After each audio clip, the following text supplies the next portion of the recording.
बड़े बड़ाई न करें, बड़े न बोले बोल, हीरा भैया कब कहे, लाख टका मेरो मोल। आज कन्या राशि के अपने राशि के स्वामी बुध के परम मित्र शनि देव केंद्र स्थान पर परिवर्तन करने जा रहे हैं 29 मार्च 2025 को। एक बड़ा गोचर, एक बड़ा परिवर्तन शनि देव के प्रभाव से हमको प्राप्त होता है। कब जीवन में कौन सी घटना घटित होगी, देव गुरु बृहस्पति, राहु केतु और शनि के गोचर से हमको मिल जाना है। शनि देव कर्म के स्वामी होते हैं, इसलिए कर्मों का लेखा जोखा इनके हाथ में है और यही जब केंद्र भाव पर उपस्थित रहेंगे तो आज हम जानते हैं कन्या राशि को अगले 2.5 साल पर कौन कौन से शुभ परिणाम मिलने जा रहे हैं, कहाँ सावधानियां रखनी है, क्या उपाय करने की आवश्यकता रहेगी। सप्तम भाव पर शनि देव आएंगे। भावाद भावाम के सिद्धांतों के अनुसार दसम भाव से दसम भाव माना जाता है सप्तम भाव को, जहां पर शनि देव मौजूद रहेंगे। इसलिए ये पूरा 2.5 साल आपके कर्म क्षेत्र का साल होगा, जहां पर आप अपने कर्मों को करते हैं और उसमें बड़े लक्ष्य को हासिल करा पाना या हासिल कर पाना, ये हमारी जवाबदारी ही नहीं, शनि देव की भी जवाबदारी होगी, क्योंकि हमारे अपने ये पंचम और छठे भाव के मालिक रहेंगे। पंचम भाव के मालिक का होना अर्थात मैं जो सोचूं उस कार्य को पूर्ण कराना। छठे भाव का स्वामी होना अर्थात मेरे जो मेहनत मैंने किया है उस परिश्रम का मुझे पारिश्रमिक दिला पाना एकमात्र शनि का ही कर्तव्य होगा। इस समय पर व्यापारी वर्ग के लिए एक अच्छा अवसर रहेगा, जो अपने व्यापार को एक उन्नति के मार्ग पर देख सकते हैं। कोई अन्य व्यापार भी आप करना चाहें, व्यापार कर सकते हैं। आप देख लीजिएगा, आप नौकरी भी कर रहे होंगे तो इस समय आपका मन, आपका जो कार्य है वो एक जाने वाला है बिजनेस की ओर। कहीं ना कहीं आप बिजनेस की ओर भी मूव कर सकते हैं इस टाइम पर। अन्यथा आप जॉब भी कर रहे हैं तो छठा घर आपके जॉब का है, शनि देव एक घर आगे जाएंगे, अर्थात जॉब के घर से एक घर आगे जाना धन की प्राप्ति को प्रदर्शित करता है। कोई अनुकूल सिचुएशन यहाँ पर जन्म लेगा, जहां पर मनोनुकूल कार्य कर्म क्षेत्र को लेकर के सिद्ध होने जा रहा है। अब शनि देव जब सप्तम भाव पर होंगे तो इनकी तीसरी दृष्टि का प्रभाव ठीक नवम भाव पर होगा, अर्थात भाग्य का सपोर्ट भी हमको भरपूर मिलने जा रहा है।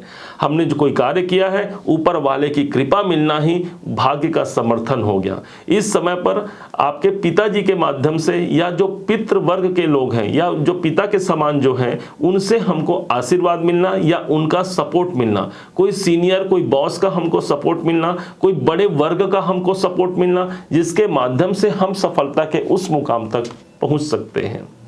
नवम भाव का जागृत शनि देव के माध्यम से होना साक्षात हमारे ईश्वरीय कृपा को प्रदर्शित करता है। हमने कोई मेहनत किया है, हमने कोई कार्य किया है, उसका सटीक परिणाम, सटीक मेहनत का प्रतिफल दिला पाना शनि का कर्तव्य है, जो इस समय पर भरपूर स्थिति को जन्म देते हुए हम तक पहुंचा पाता है। शनि के पास जो इनकी 7वीं दृष्टि है उससे देखेंगे ये सीधे कन्या राशि को। इसलिए कन्या राशि के लिए भी किसी कारण से स्वास्थ्य में यदि नरमा गर्मी चल रही थी उससे हमको मुक्ति मिलती है। हमारा स्वास्थ्य इस समय पर अच्छा होता है, परंतु हाँ, हमको ये भी ध्यान देना होगा कि शनि देव जब हमारे अपने राशि को देख रहे हैं तो हमको अपने फिजिकल एक्टिविटीज पर ध्यान देना होगा। शनि कर्म है ना, इसलिए हमको अपने शरीर को कर्मवान बनाना है। हम कोई जिम करते हैं, कोई कुछ नहीं तो कम से कम वॉकिंग करते हैं, कुछ प्राणायाम करते हैं, योगा करते हैं, इससे शनि देव को हम हमेशा जागृत रख सकते हैं, क्योंकि हमारे अपने शरीर भाव पर शनि की दृष्टि आ रही है। इसलिए कॉन्फिडेंस इस समय पर अच्छा रहेगा, जिससे आप बात करते हैं उस पर आप अपनी मुहर लगा पाते हैं, अपनी छाप छोड़ पाते हैं। इसलिए आकर्षण क्षमता भी शनि के पास तो नहीं होती, लेकिन माना जाता है हमारे कर्मों में आकर्षण यदि आ जाए तो बाकी आकर्षण की आवश्यकता ही नहीं पड़ती, और वही कर्मों का आकर्षण आपके जीवन पर शनिदेव प्रदर्शित करेंगे आपके अपने राशि को। न ही आपको अढ़ैया है और न ही 7.5 का प्रभाव है। ऊपर से 18 मई को राहु का गोचर भी 11वें घर पर हो जाएगा। हमने पिछले वीडियो में बताया था इस बात को कि राहु का 6ठे भाव पर गोचर होना एक महत्वपूर्ण स्थिति है, अर्थात राहु अच्छे पोजीशन पर है। ठीक मई का ही वो महीना होगा जिस समय पर गुरु भी 15 मई को पहुंच जाएंगे हमारे दसम भाव पर, कर्म का भाव का।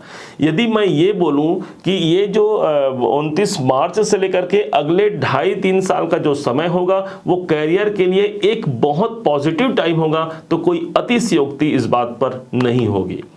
शनि के पास जो इनकी 10वीं दृष्टि है, उस दृष्टि से ये सीधे देख रहे हैं हमारे चतुर्थ भाव को, और जबकि देवगुरु बृहस्पति भी मई के बाद आपके चतुर्थ भाव को ही देखेंगे। इसलिए ये जो 2.5 साल होगा यहाँ पर हम बड़े प्रॉपर्टी बना पाते हैं। कोई जमीन खरीदना है, कोई घर बनाना है, हाँ यहाँ पर गुरु और शनि दोनों का ही सपोर्ट मिल रहा है। शनि देव को कंस्ट्रक्शन के कारक माने गए हैं, इसलिए कोई कंस्ट्रक्शन यहां पर हमारा होना लाजमी है। कोई प्रॉपर्टी को लेकर के कोई विवाद है, कोई कोर्ट के संबंधी काम चल रहे हैं, कहीं हमारा हक हमसे छीना जा रहा है, तो उस हक को हम तक पहुंचा पाना यहां पर एक सबसे बड़ा शुभ परिणाम हम तक पहुंच पाएगा। इस दरमियान कोई गाड़ी खरीदना भी बन सकता है, ध्यान रखिएगा। अब जो ध्यान रखने योग्य बातें होंगी उस पर आप फोकस कीजिएगा। सबसे पहले अपने स्वास्थ्य पर ध्यान रखिएगा, क्योंकि शनि की दृष्टि आ रही है, इसलिए हम आपसे निवेदन करते हैं कुछ समय निकाल करके अपने शरीर को भी हमको ध्यान देना है, उस पर काम लगाना है, पहला। दूसरा हो गया, शनि की दृष्टि चतुर्थ भाव पर आ गई, अर्थात माता जी हैं तो उन माता जी के स्वास्थ्य में भी नरमा गर्मी आ सकती है, इस बात को ध्यान रखिएगा। जब भी प्रॉपर्टी खरीदने जाएं तो इस समय पर ऐसी प्रॉपर्टी पर ध्यान दीजिए जो अंडर कंस्ट्रक्शन से युक्त हो, या फिर आपके आंखों के सामने वो प्रॉपर्टी बन रही हो, तो वहां पर आपको लाभ होगा, वहां आप जल्दी उसे प्राप्त कर सकते हैं, क्योंकि शनि कंस्ट्रक्शन के कारक होते हैं।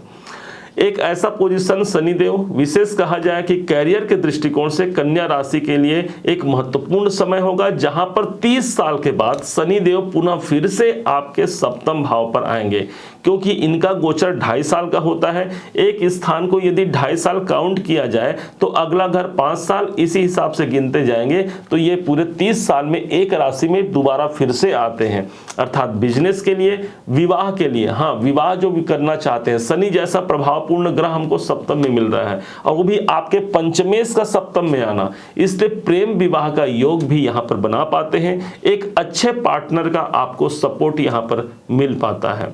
क्योंकि छठे के मालिक हैं, इसलिए नौकरी वालों के लिए भी शनि का यह गोचर मुख्य रूप से कहा जाए तो एक अनुकूल परिस्थिति को ही जन्म देगा। कौन से उपाय करने की आवश्यकता है? तो एक चीज ध्यान रखिएगा, शनिदेव सप्तम भाव पर आ रहे हैं। सप्तम भाव पर शनिदेव आ रहे हैं, दिशा होती है पश्चिम दिशा।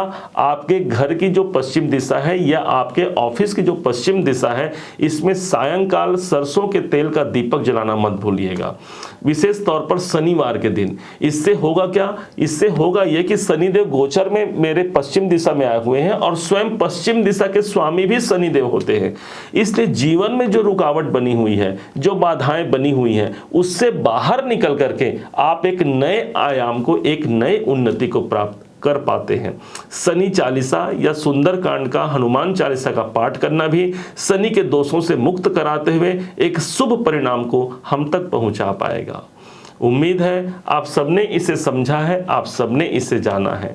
यदि आपने इसे समझा है, जाना है, मेरे समझाने का प्रयास यदि आपको सार्थक लगा हो, मेरे समझाने का तरीका यदि आपको सार्थक लगा हो, तो हर बार की भांति इस बार भी अपना प्यार भरा लाइक और कमेंट करना कभी मत भूलिएगा। और हाँ, यदि अभी तक आपने चैनल को सब्सक्राइब नहीं किया है, सब्सक्राइब जरूर कीजिएगा। पुनः एक बार फिर आप सभी का दिवस बहुत मंगलमय हो, इन्हीं शुभकामनाओं के साथ। जय श्री राम।